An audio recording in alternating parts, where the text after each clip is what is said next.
Hello and welcome to Rear Winging It, the Formula One podcast. I'm your host, Ellie Ledwell, and I'm joined by my fellow co-host, Harry McKay. And my brother, Kieran Ledwell. Well, hello, and welcome. Kieran, this was your first race of the season actually watching it live.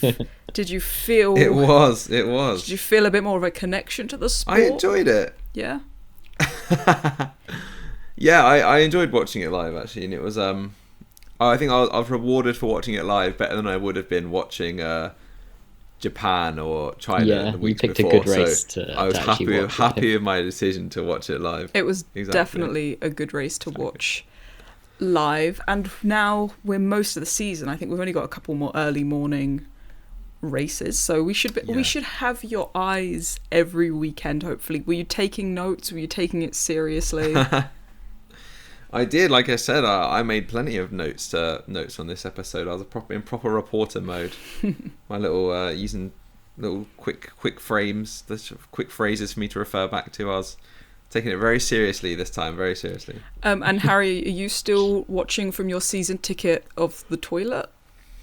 No, actually, I graduated without the early morning watch times. I could free watch it from the comfort of sort of the sofa, so that was very nice. Wow.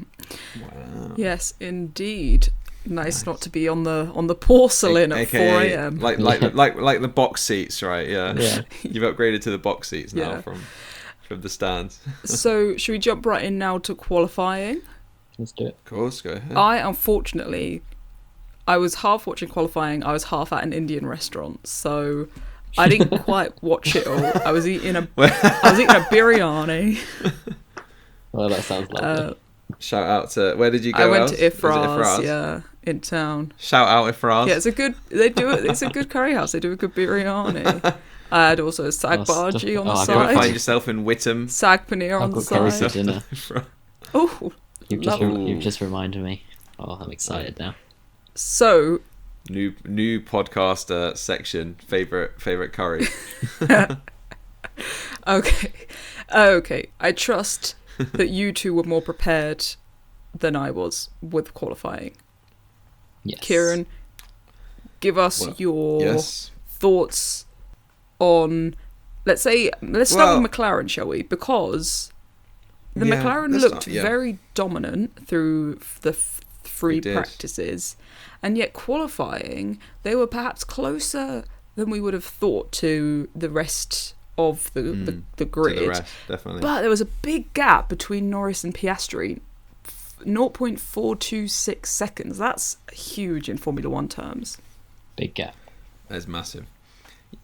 I think you can put part of that down to Piastri. He had a very dominant weekend, and I don't know, the track just must have suited him really well, but I just don't think Norris nailed that final Q3 there. I just don't think he was on the ball as much as he could have been, because I think Piastri, it would have been a job to beat Piastri's pole time, but to be 6th, that's pretty poor, really, in the grand scheme of things, given the pace they were showing on the Friday. So you just got to think that maybe he just couldn't get it together in Q3.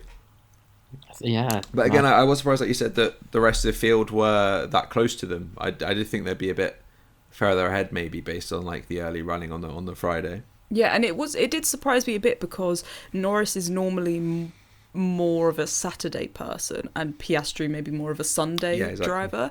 So I think that seeing that huge difference in time, in that direction for Norris to be behind was quite surprising for me, at least. But as I said, I wasn't quite watching it.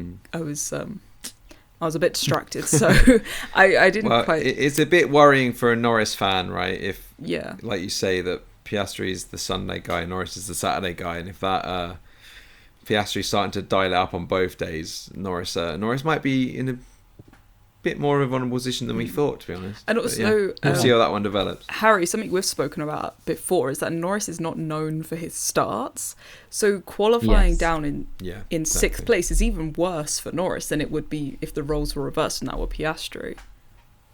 Yeah, I think he was... I mean, you could see it in his mannerisms, see it in his behaviour afterwards in the interviews. I mean, he was obviously really disappointed with that, and I think obviously every driver's hard on themselves, but he really lets it show, doesn't he? And I think he gets in a bit of a doom loop. Yeah. And we've sort of talked about how that's probably his biggest weakness and is really the only thing stopping him from winning the championship. I mean, he's got the skill. I did go on a bit of a little rant to myself when he crossed the line, you know, P6 and Gasly's in front of him talking about how he's washed and how Piastri's got this and, you know, the Aussies have it. But, you know, I think he bounced back. He bounced back on the Sunday, and you know that sort of defeatism was gone. I think, and he seemed more confident again. And we'll come on to it, but you know, for the most part, driving wise, his start was very good. Obviously, not all of it went to plan, but so you know, I think I was going to say if he can just put the laps together on the Saturday. You know, I've been a bit down on him, but I don't think this is maybe indicative of a long-term trend. You know, for this once we can chalk it up to a, you know, maybe a mistake, but yeah, he can't repeat it, so we'll see.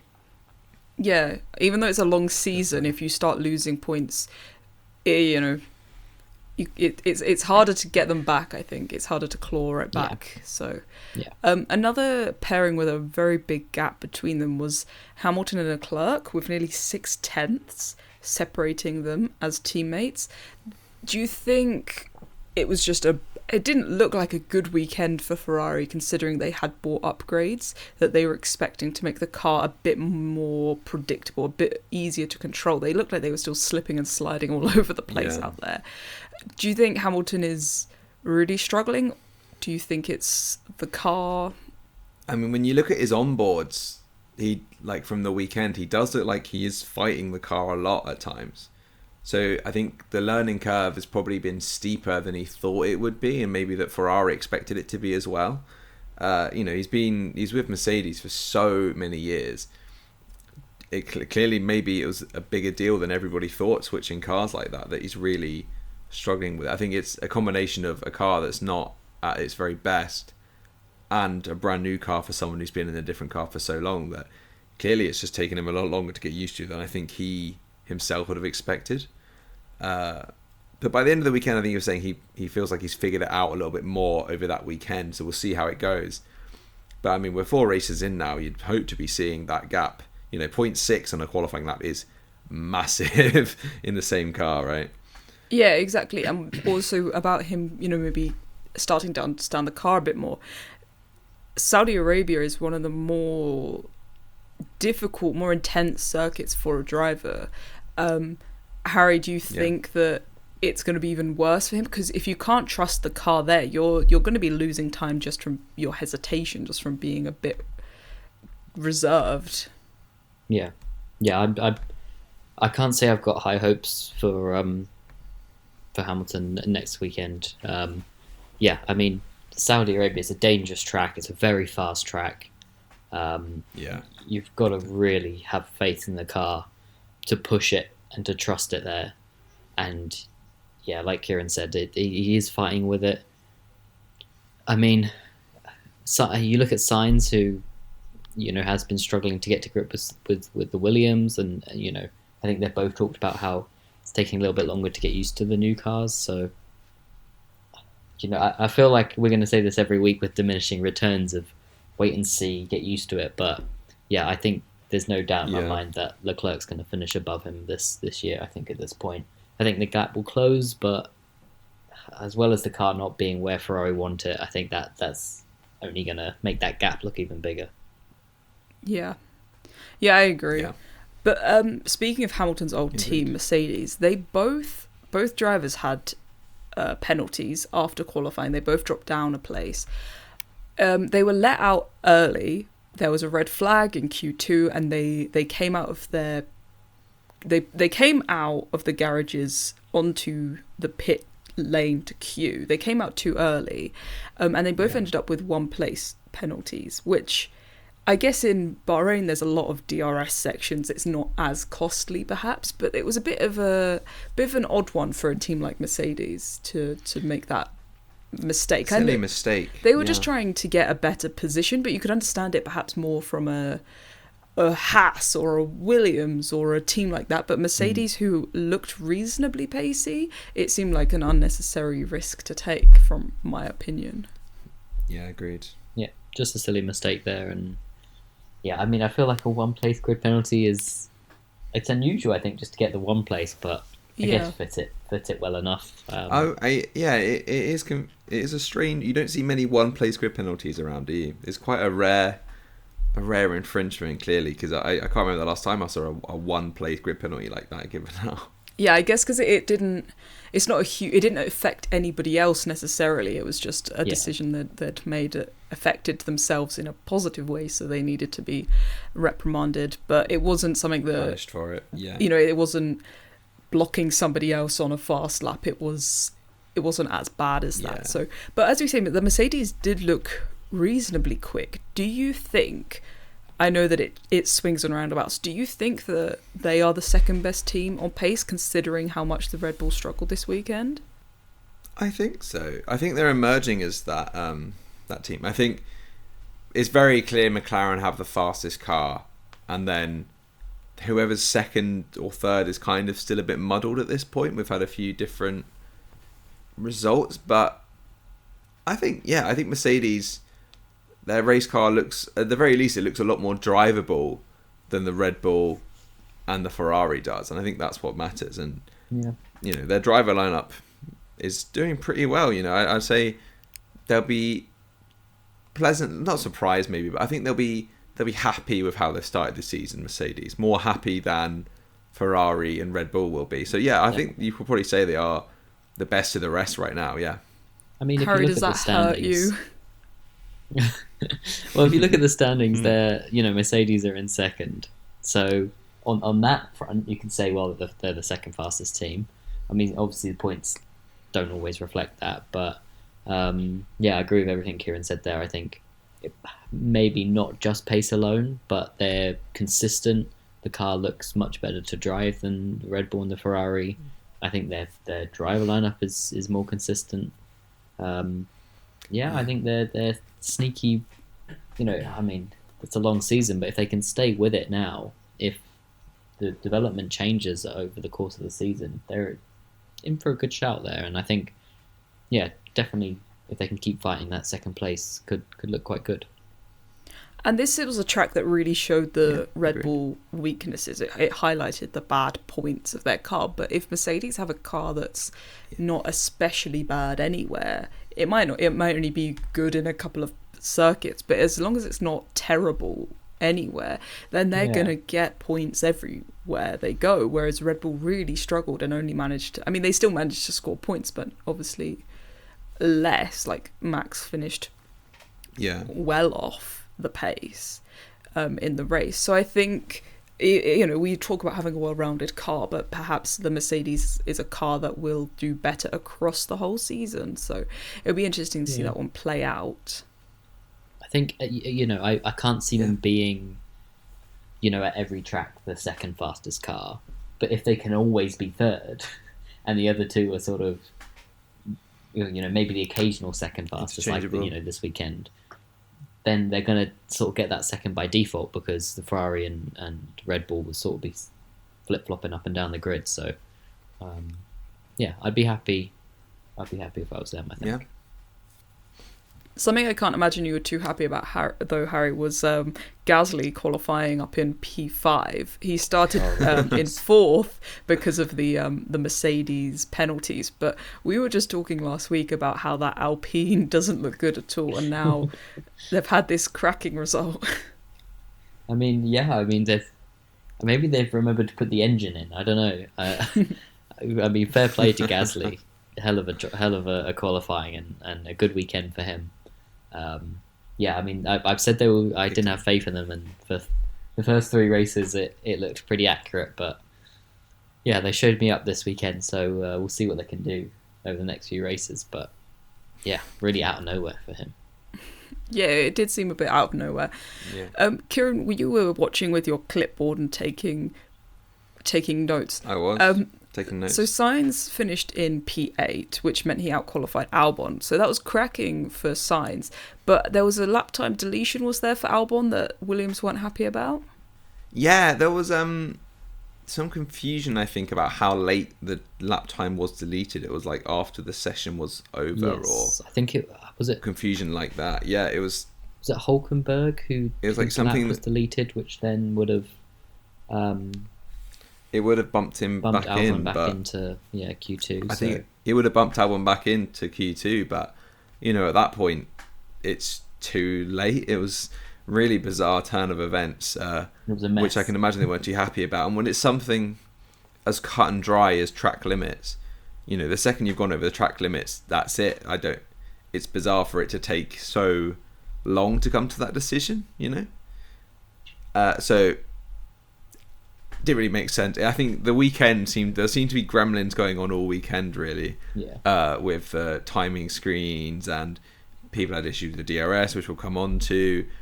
The graphics were all over the place. It just seemed like something was in the air this weekend, and that was one of it. Yeah, but a big cost to Alex Albon there. Yeah, and he has been qualifying really well, hasn't he, so far this season? Yeah. Exactly, yeah. He's been getting to Q3 a lot, so it's quite a jump to then not even make out of Q1, especially on a technicality. It must be really frustrating for him. Yeah. We'll move on now to the race. Piastri was absolutely dominant, as he had looked all weekend. He's now right in the mix up there at the top of the driver standings. Obviously, as we say, Verstappen was just a point off Norris, but now with Norris finishing down in third, Verstappen even further back. Do you think this is a 3-horse race now? At the moment, looks like it. But I think the two McLarens are going to be the ones fighting it out. But if Max can stay there and if George can stay consistent, there's an outside shot of either of those two staying with the fight. But my money's on the McLaren still. But yeah, I think we could get interesting. Let's hope for interesting. Yeah, definitely. I think what was really important for Oscar Piastri at the start of this season was to keep the conversation open as to whether or not McLaren have a number 1 and number 2 driver. We've kind of seen it maybe hurt the McLaren team a bit this year when, maybe they could have put Piastri ahead to have a go at Max or things like that. And in the past, I've had issues with not switching drivers around. But I think not having a 1 and 2 suits Piastri better than it does Norris, because I feel like Norris would be the more natural number 1 with more experience in F1. Normally quicker qualifying pace on the Saturday. So I think it was really important for him to not get in a position where McLaren are making the decision, okay, Norris is our championship leader, he's our preference. And I think with how tight the points are still, they won't be making that decision yet, which is nothing but a good thing for him, I think. So I think he's kept himself in the mix, and we'll see how it goes. If he can keep qualifying like this on a Saturday, he seems pretty quick on a Sunday, to be honest. Yeah, the cars definitely seem to suit him a bit better, but he conducts himself in a fantastic way. I think he's he seems like a nice lad, a nice young man. A nice chap. Yeah, a lovely fellow. But Verstappen, his struggles for the weekend really continued into the race. There were times when he was fighting with Ocon and Gasly, and you would have not have predicted that last weekend. It's tough to watch him struggle behind Ocon for that long. It was tough. Yeah, I didn't mind it personally. yeah. Gasly in P7 and Ocon in P8, they are two fantastic results for Alpine and Haas, two teams that Haas have been doing better this season, but the Alpines have been really struggling. So that P7 is a really good result for them. Gives them some points on the board. Obviously, Doohan not yet scored any points, but it's definitely a big result for them. No, it looked like he was going to hold on to P10 for a while there, but I think it just got away from him in the end. But I think a better weekend for Doohan, definitely. I think he needs a few more of those to secure his seat a bit more. But I don't think there's going to be any chance this year of him being anywhere near Gasly's level, and Gasly's clearly out driving that car quite well. Yes, but somebody who's not out driving their car, we've already spoken about, was Lando. His starts are never particularly good.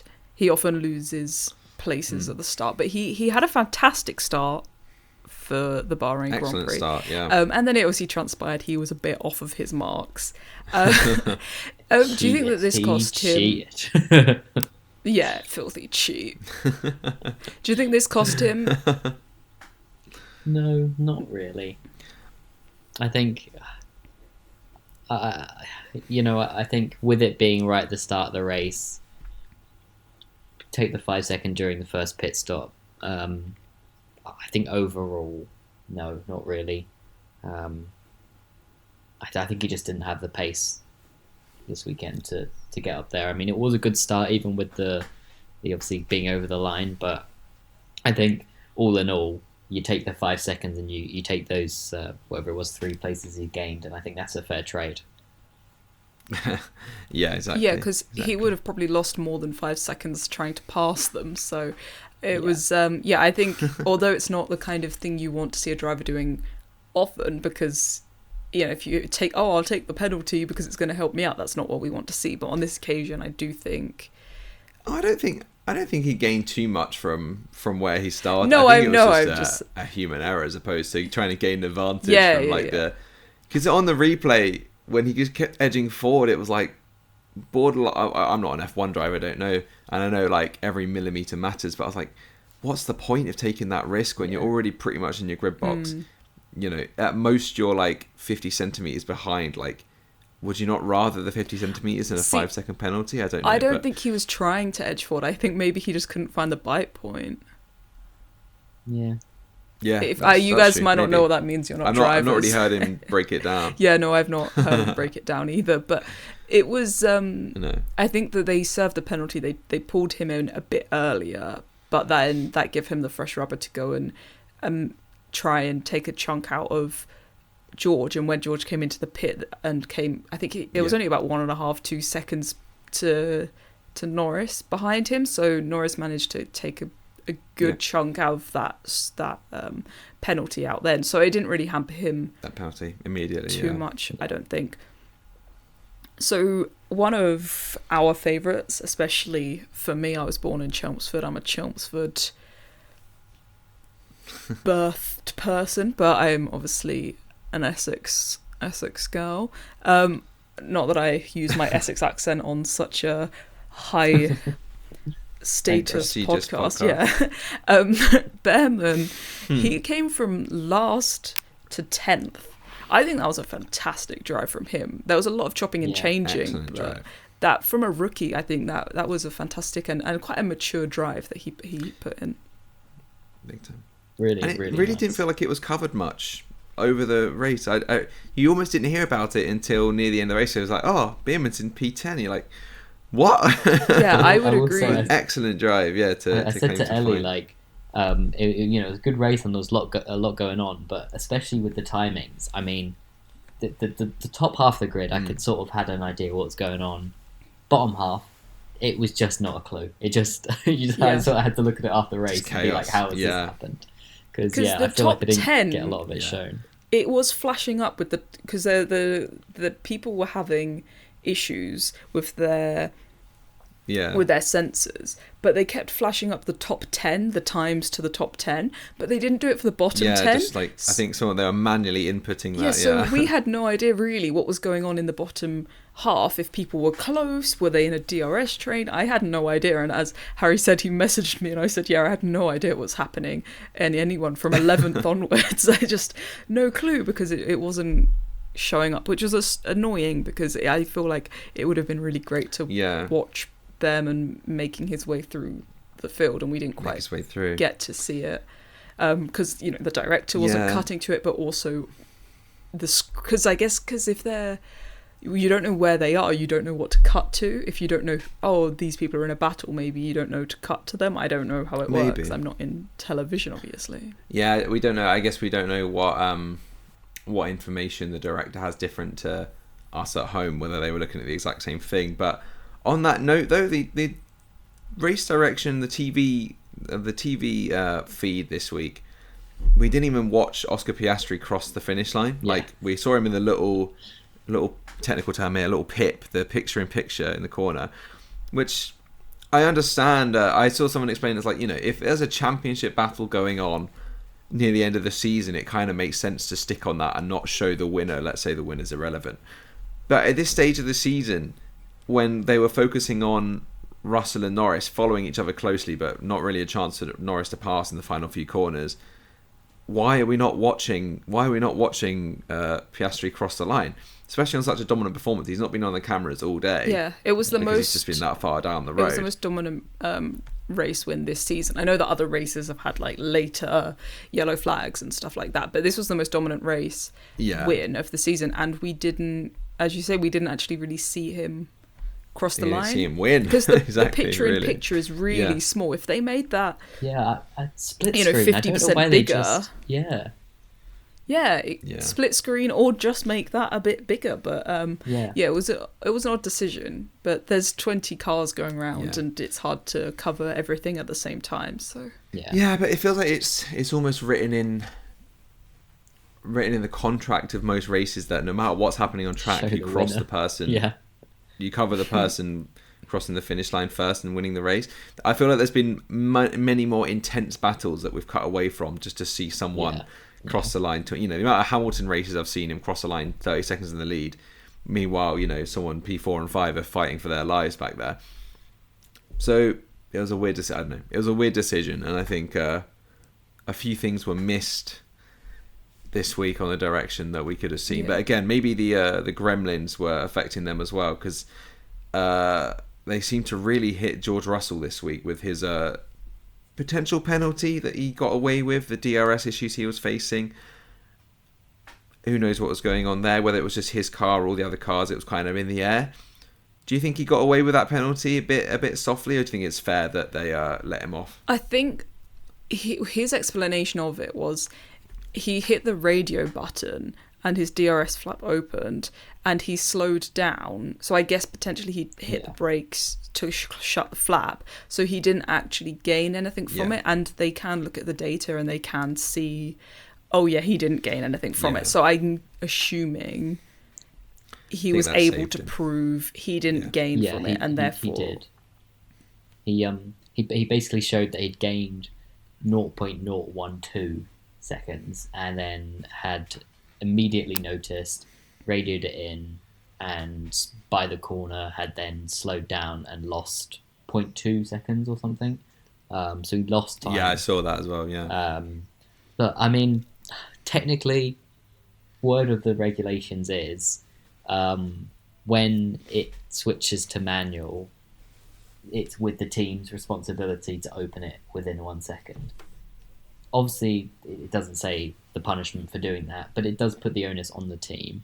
I think because of the issues going on, because it wasn't his fault and he lost time doing it, I mean, I think it's fair. Obviously, this does not always the case, but if you overtake a driver off the track, you can give that position up, neutralising the advantage, and there's no penalty. Now, that's not always the case, but that's a specific example where you can do that, and I think here that fits quite nicely. He's neutralised it himself. They didn't have to get involved, and I think taking another podium off him would have just been hard. Yeah. He didn't press the DRS button. I think that's also something that saved him. He wasn't within 1 second. Exactly, he was nowhere near within 1 second, but he hadn't pressed the DRS button. So I think, had he pressed the DRS button, it would have been a penalty. But because he'd pressed a different button and the DRS flap had opened, it wasn't his fault. There was nothing he could do about it. Yeah. But I mean, I would say no, exactly. It's just that is a problem with the car, and the car is the car and the driver are one, so to speak. So, yes, I agree that probably lent it towards no penalty. But just because it was a car problem doesn't necessarily mean, True, it's not like it's the driver's fault that they're unsafely released from a pit box. Yeah. But they're still the one that gets the penalty for it. You punish the driver, but really, like you say, really, actually, you're punishing the car in terms of the team that's put the car out there. It's in a way, it's surprising that Mercedes didn't get in more trouble, because that could have been quite a dangerous situation if Russell's pressing random buttons and his rear wing opens when he doesn't want it to. I guess. But they seem to have got away with it. They would have called him in, if the stewards deemed it unsafe, they would have called him in to retire, which we see with cars where there's bits flapping off, they get called in. So, but as Harry was saying, when they couldn't tell where George Russell was, the McLarens were having to say to Norris, yes, you can use TRS, you're within a second. They said to him, just use it when you know you're within a second, because they didn't want to chance it. So it was interesting to see that, because normally it is more automated. You're in there, press it, it's fine. But without the knowing where the driver in front of you actually is, it's obviously difficult to gauge, I guess. Yeah, we had a really topsy-turvy kind of race, almost, with so many different strategies, so many different tyres. We saw all three compounds, which we don't always see in a race. We normally only see 2 compounds, really, if it's a dry race. But we saw all 3, and different tyres were working for different teams. Some of them were lasting not very long at all, but Ferrari had an interesting strategy, which I'm not sure would have worked as well had it not been for the safety car. Yes. What's your opinion on that, Harry? Yeah, I think so. I think what do they do? They medium, hard. So before the safety car, they were locked into doing another pit because they'd done medium, so they had to pit again. Medium, yeah. I think it was a mistake, doing the medium. I mean, I sort of felt it at the time, and then being sort of almost forced because of the safety car. You've got to take that pit stop. But I mean, I think at the time, going to the hard was the right choice, because the softs, although they performed well, it seemed a bit of a stretch to get there. I know George Russell was a bit confused why he was on the softs. Turns out they were probably the best tyre of the weekend, and they lasted, and it was okay. No one was performing well on the hards, really. Whisperer.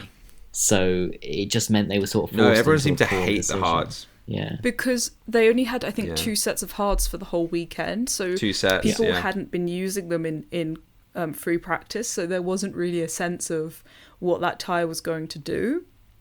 So I think, and also they're decreased tyre pressures for this year, so more of the tyre is in contact with the track, so perhaps that leads to more tyre wear.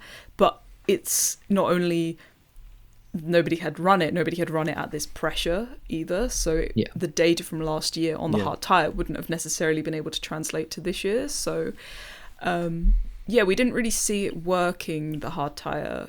I think Verstappen was very unhappy on it, which is why I think when you hated it when Leclerc was saying Delta, I want to do plan Delta, I think perhaps that was a one stop with going on to the hard, and they were saying like, no, it's not working for Verstappen, so they did they made the obviously right change call their there. minds. That was the right decision there. They did, which is something we don't normally say about Ferrari. Normally I sort of had to check myself. The safety, I was just gonna say, normally I agree with Leclerc, but sorry, go on. The safety car came in an awkward time for them, because it almost feels like, give it another, if they could have stretched those mediums out for another 5-7 laps, they could have made the softs work. But at the time it was, and they had to come in, the only option was the hard, so they kind of were a bit stuck there. But in another world, it could have gone really, really well for them if they were able to get a pair of softs on nearer to the end of the race.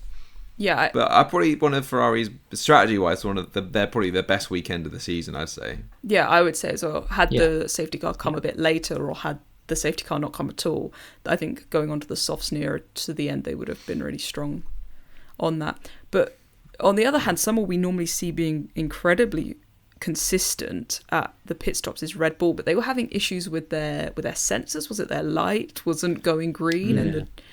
Their traffic light system was just blinking red, essentially. It was a bit bizarre. Bring back the lollipop man. That's what I say. That's what I say. I miss the days of the lollipop man. But what I found weird though was that it didn't. I think Verstappen was the first driver to pit. The light didn't go off. They came round again, and the same thing happened to Tsunoda, so they just tried it exactly again. Yeah, I don't know why really they thought it was going to happen the second time. They didn't have him just being radioed to tell Go and warn him, like, because he was obviously then came in and he was fuming. Yeah. Just really strange. I do wonder if teams. I do wonder if they have the old lollipop style. Surely, as a backup, most teams must have one. You must have bizarre some to have kind absolutely of, no fail-safe for that situation. Because they have on the pit wall, they have people with the signs, with the boards, telling them the distance and stuff like that. So they do have the analog ways of doing things. But it's odd if they wouldn't have at least one lollipop in reserve to mitigate get a guy in that stood in situation. front of him with his fingers, with his thumbs up or down, like, you know. Yeah, exactly. Just anything better than using the system that just, didn't work 5 seconds ago. I mean, yeah. Yeah, because they lost on one pit stop, I think, nearly 4 seconds or more than 4 seconds, which is a really, really long time. As we said, like, Norris had a 5-second penalty. You're stationary for 4 seconds. That's almost the same time. I know. You're I think it was just synonymous with their weekend, really. It was just a bad weekend for Red Bull that they'll probably want to forget as soon as they can for next week in Saudi Arabia. Yeah. Another person with a weekend to forget, potentially Liam Lawson. I believe he is the new Esteban Ocon, because he got a 5-second penalty for causing a collision and then a 10-second penalty for causing a collision. So again, I didn't get to see too much of this because it wasn't quite. No. I don't even remember that happening, and I watched the race because it feels like they didn't really cover that. They didn't really cut to it, but they probably did. But not the fact he got the penalties, at least. Yeah. We had a couple replays of a few near misses or a few bumps and stuff, but I'm really struggling to remember the exact one. I mean, was one of them with Sainz? I can't even remember. How did Sainz get his damage?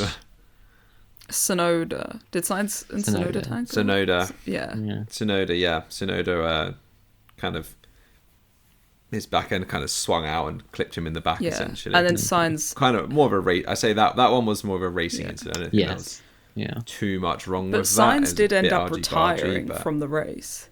Yeah. I mean, the damage was really bad, so...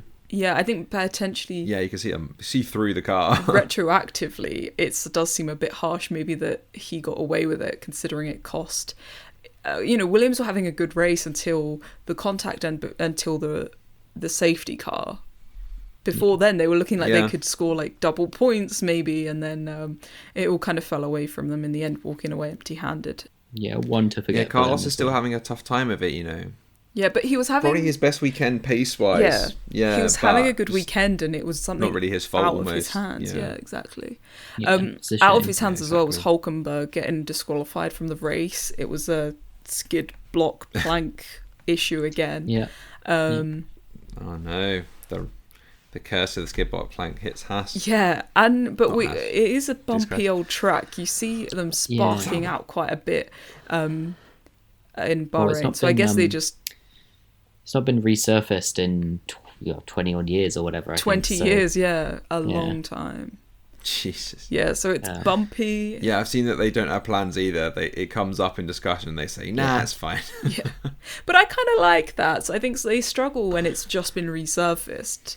So I think... It's nice. Yeah, and it makes it interesting. Yeah, they go through quite a lot of tyres, but... Yeah. It's a more interesting race. Exactly.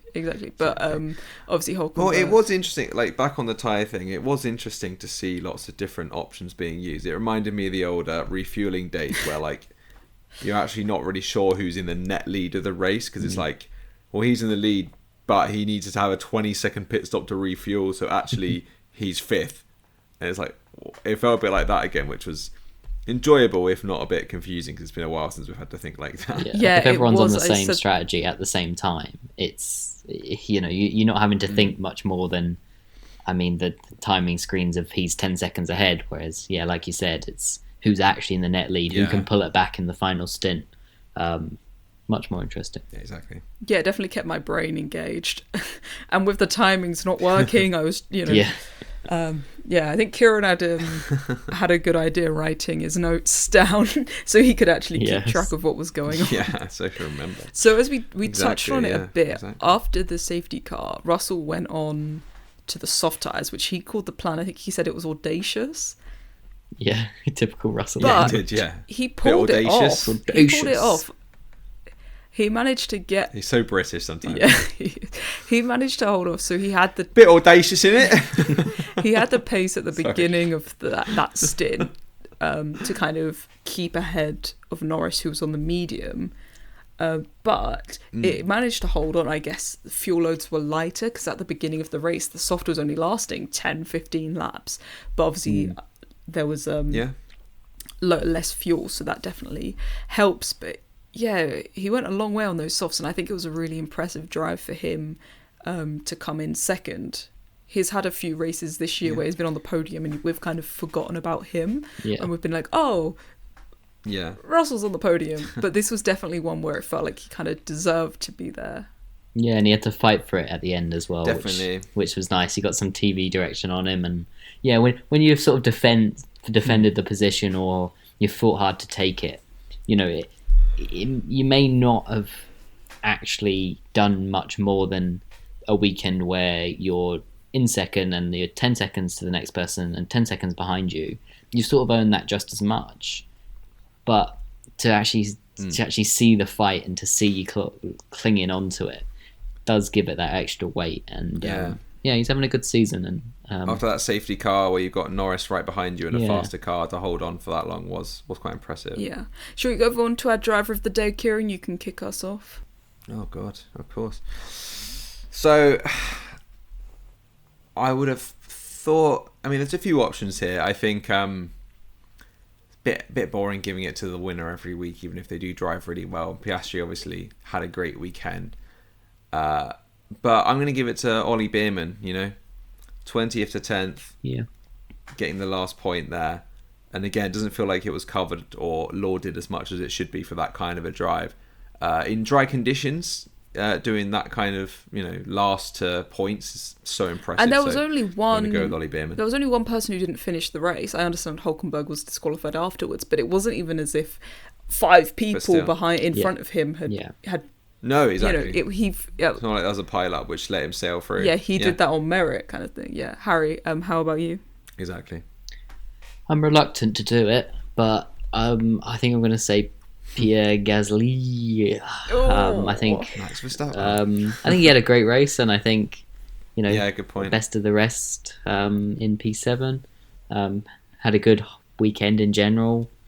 Alpine needed some points. Really interested to see if this is, Doohan was, for the most part, was showing more pace as well. So whether this is a long-term trend and maybe they figured out something on the car, whether it was a bit of a fluke on this track. Yeah, maybe.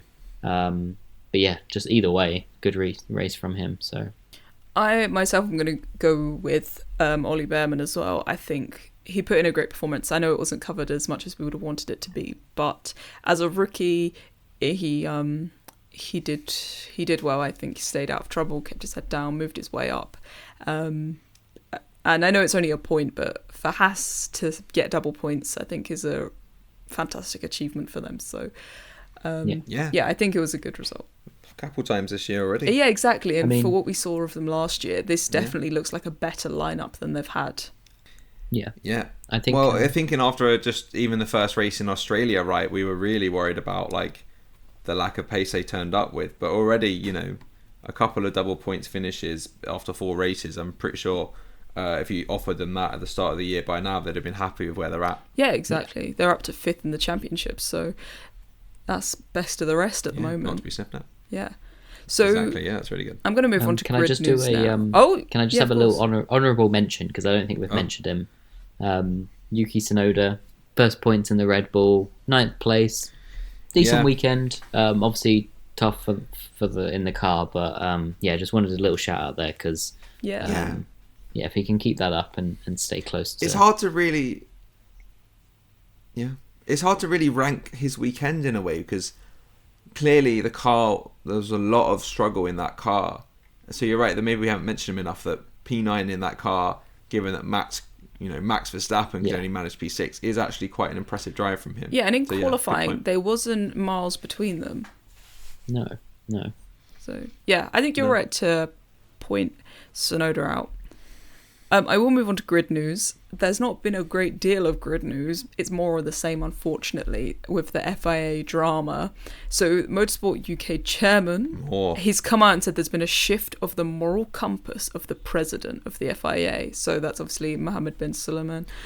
It's all getting a bit feisty now.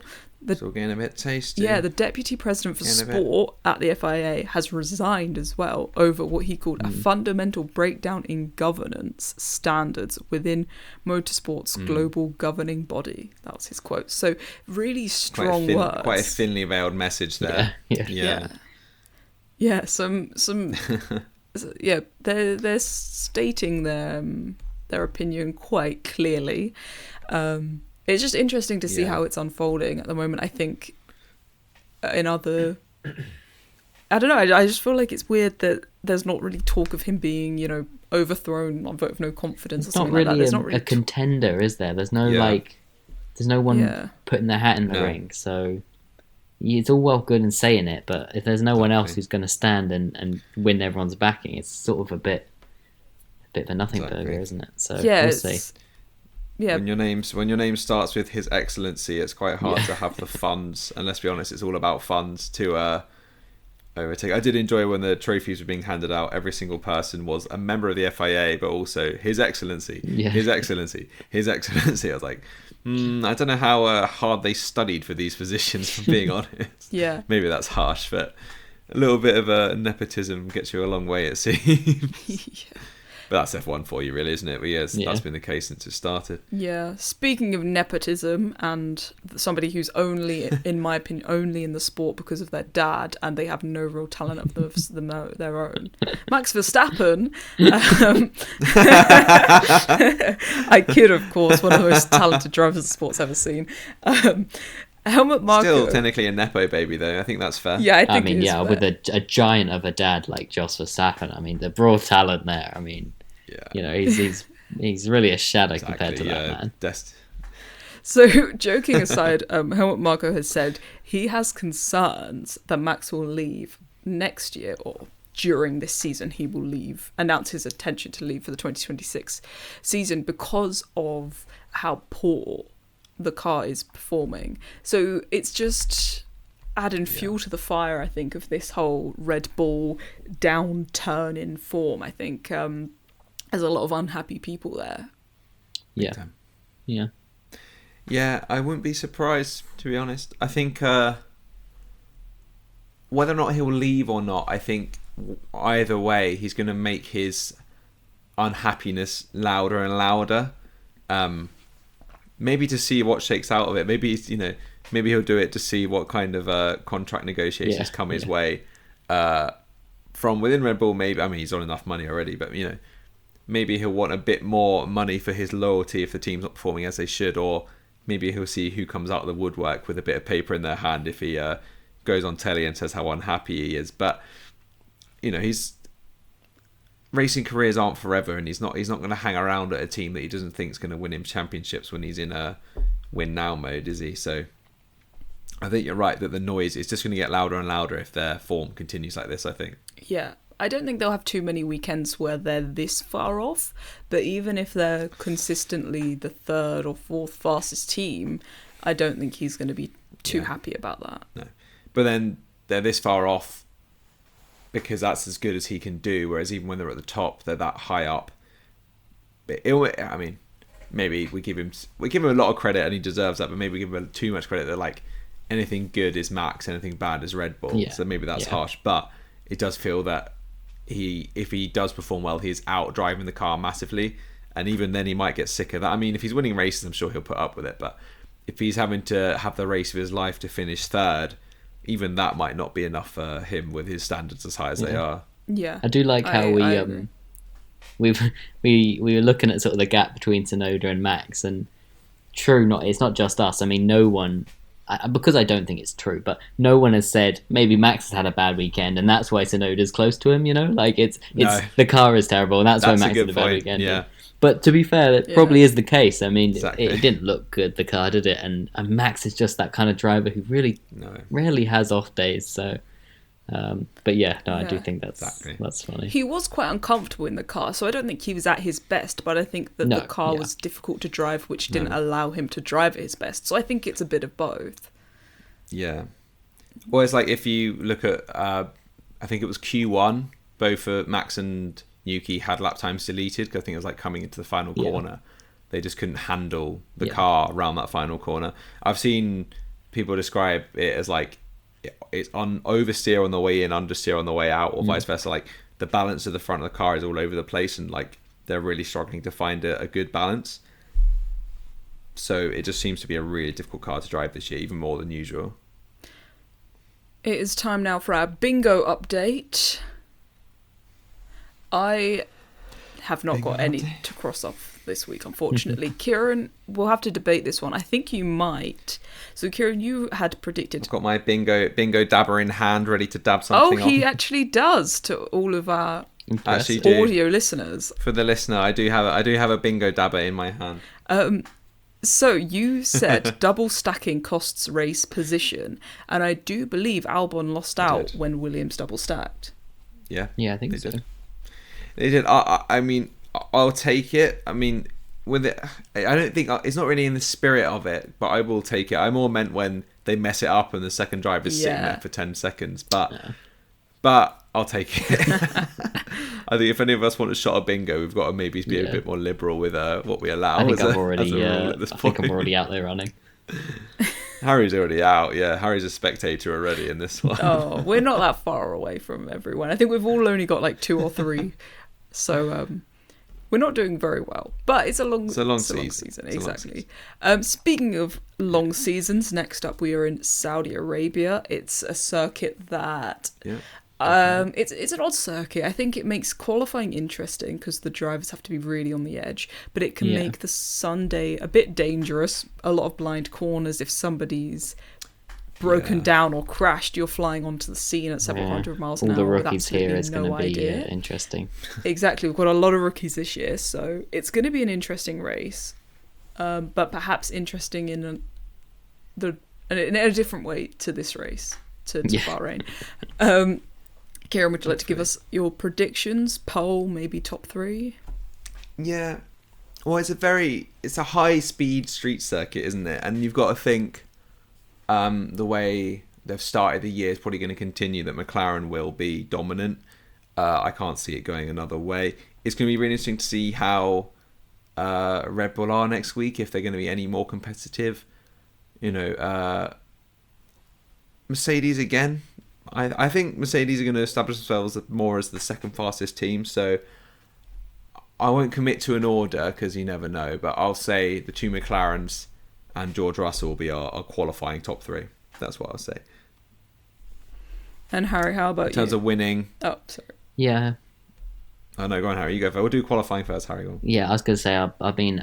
My predictions have been all over the place, and I'm not sure I've got one right so far. I've just been more interested to see... Did you not predict Piastri to win this week? I'm trying to think. I think I did. But I think... I think you did, yeah. I think you got Piastri. Okay, there we go. I'll take that. I don't know. I don't know about the Red Bull. I'm just trying to think. I'll be more interested to see. I think the drivers who are comfortable with their cars, they'll be the ones who do well, who can really put it all out there and trust it. So in that sense, I think the Red Bull is going to struggle. Hamilton, again, I could see struggling. Yeah, I agree. But Leclerc having a better qualifying, Russell having a better qualifying, and then obviously the McLarens. So I'd say any of those, the McLarens in the top 2, and then the rest fighting for that 3rd. Controversial. Yeah. I think... Else, go on. Your top 3? So I think we're going to see Piastri on pole, and I think we're going to see Piastri... Then in the races, it's Piastri, then Russell, then Leclerc, and I think Norris is going to crash. He might crash out, he might just crash and then fall down the order. But I'm going to go with a crash. You heard it first. Yeah. I think he's going to do it at some early in the point, race, first lap. Do you know what? It could be a crash in qualifying that leaves him out in like Q3 or sorry Q1, or it could be a crash early on in the race, I reckon. We'll see. I think I was seeing it when he had that sort of, he looked really down and stuff after qualifying, but he pulled himself back well for the race, and so I think he was on top of the mental side. And I do think we're going to see a crash. This is a good place for it to happen just because of the track. I think, you have to put yourself out there, and one little mistake can do it. But I think he's not quite in the point how easy where is it he's to get around in Saudi Arabia as well. I don't think the scrapping against Piastri is there just yet. I think we could see that maybe mid of the season, maybe if Piastri takes the lead.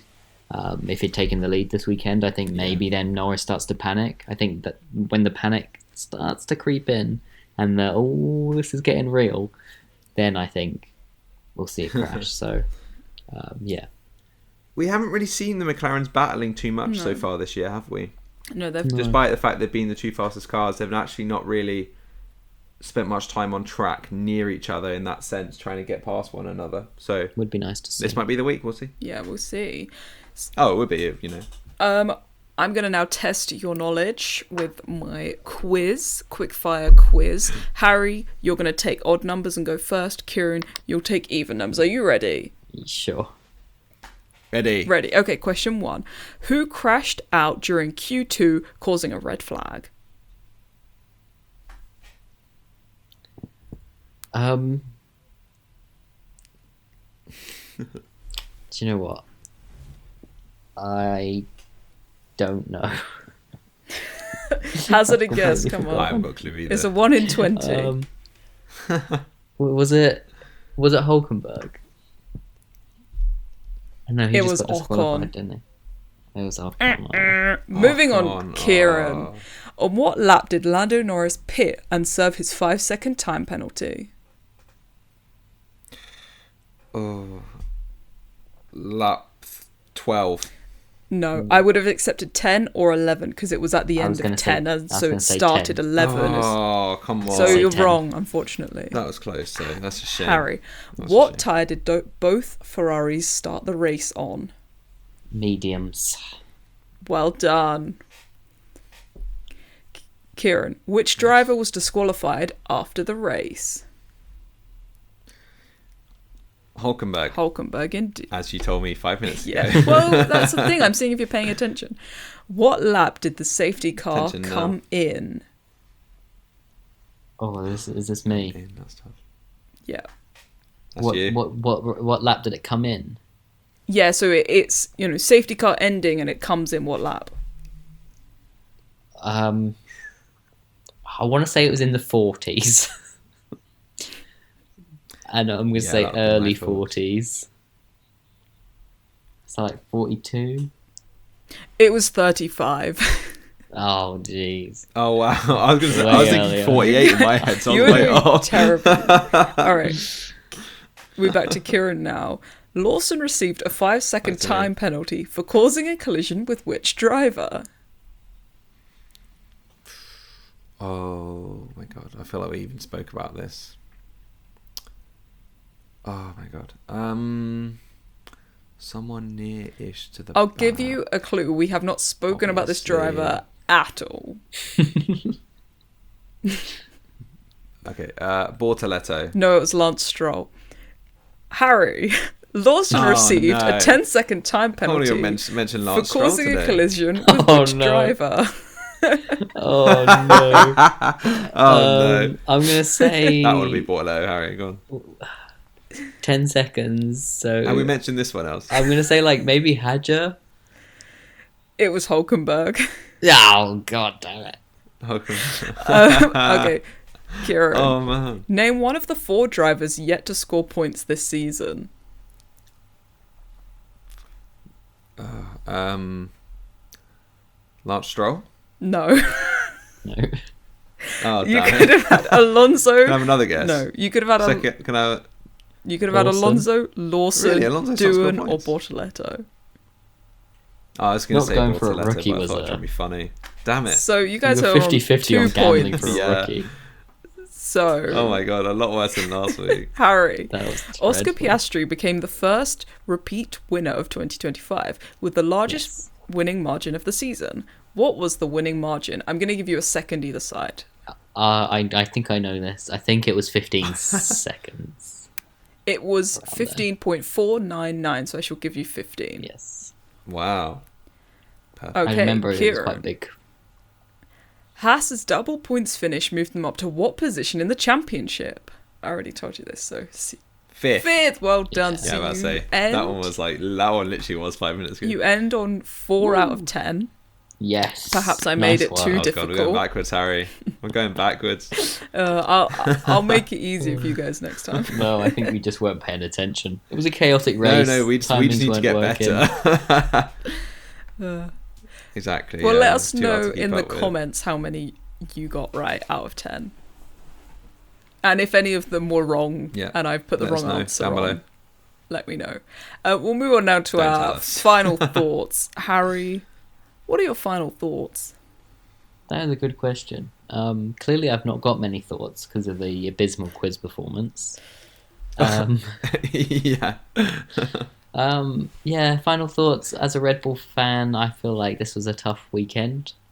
I did find myself, Tough watch. which was quite interesting, how I often view which drivers I like is often just a gut feeling, and it was quite conflicting when I was watching Norris try and get past Leclerc, because I've said quite happily that I'd like to see Norris win the championship, but I really didn't want him to get past, and I think I think I would sort of prefer to see Piastri win it. I think Norris does deserve it, but I think seeing obviously the Aussie, but seeing him just sneak it, I think is almost a better story, and I think him pipping him by 1 point to take the lead of the championship would have been really nice. So yeah, I just thought that was interesting. Agreed. Kieran, your final thoughts? Yeah, well, I think similar to Harry, it felt a bit like before the season started when we realised how dominant the McLarens were, that people were putting the crown on Norris's head already, and I think that narrative has shifted already a little bit, and Oscar is not a push. Not that anyone thought he was a pushover. Don't get me wrong, but I think he's going to be a force to be reckoned with this year, and I'm quite excited to see how it plays out and how that team dynamic develops the further we get into the season with those two at the top of the table. So Yeah. excited to see how the McLaren drama plays out. On to you, Els. My final thoughts then. We did not award our dunce of the day this week. Yes. Oh no! But if we did, I I've would give got it to Lawson. I've got a suggestion. Oh, yeah. I think Dunce of the Day should go to whoever was in charge of the timing screens, because Yes. Yeah. I think That's a that good truly point. was Agreed. the worst mistake of the whole thing. I think we should open up to more than just drivers. Yeah, that's a good point. Okay, my dunce of the day will be whoever was directing and also co-dunce of the day, whoever was in charge of the timing screens, because it's a difficult sport to watch at the best of times when it's a race like this, and we need as much help as we can get. So we didn't quite get that. It's like So that watching is my final thought. a football match where for like 3/4 of it they refuse to show you who's got the ball, and you just have to Yeah, it's just think the about goalkeeper. it. You just have to guess. exactly. It's not even like there's no commentary. It's just like they're not even showing you. Yeah. Yeah, they just track the keeper, and that's it. Just watch his reactions to see what. And someone's Yeah. scored the winning goal, but you don't see that. They're seeing two people just sort of have a bit of a fight in the corner. Yeah. Oh, he's clapped his hands. They must have won a corner up the other end there. Well, thank you both. Go on, Els, give us your final I thoughts. did. I give my final thoughts. My final thought was We'll wrap it up for us. We missed Dunce for the day. my final thought was missed dunce of the day, and That was I am your final awarding thought, it okay. to the director and the person in charge of the timing tower. So Fantastic. I'll say thank you both for Perfect. joining me for this episode. Thank you very much. Thank you. And we shall see you, the listener, for our Saudi Arabia episode next week. Remember, you can follow us on social media, subscribe to our YouTube channel, hit the notification icon so you know. Hit the bell. So you know when we release new episodes. So Thank you, Kieran. Thank you, Harry, for joining me. And we shall see you next week. Goodbye. See you next week. See you next week. Bye.